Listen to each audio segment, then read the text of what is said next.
Hey, Sandra and Bernie, if she passes this on to you.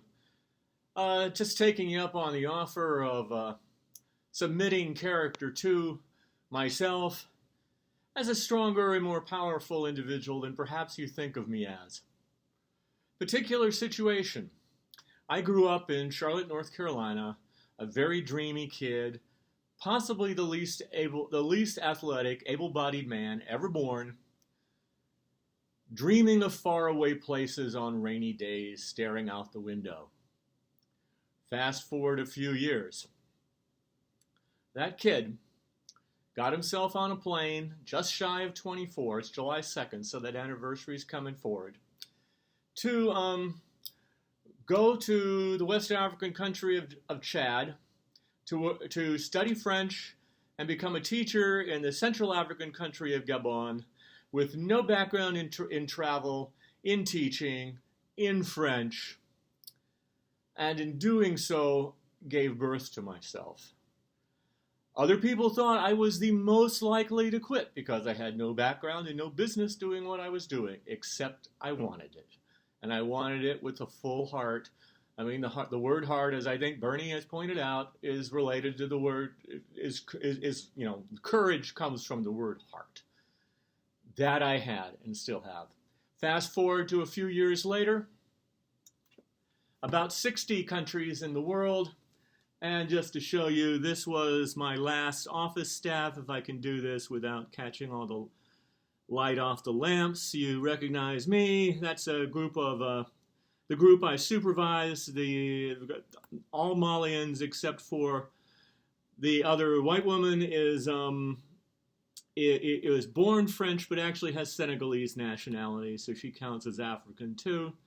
They got me through that post, and I really owe them a lot.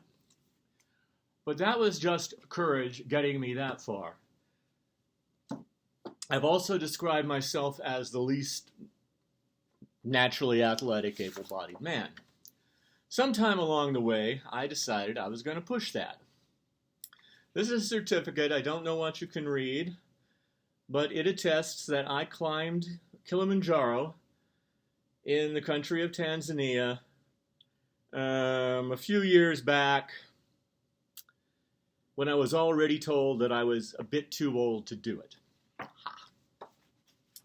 Not only did I do that, I made it to the top of Ras Dashen, which is the highest in Ethiopia, the third peak in Mount Kenya, Mount Meru, which is another Tanzanian, and I did the couple week circuit of the Annapurna Mountains in Nepal.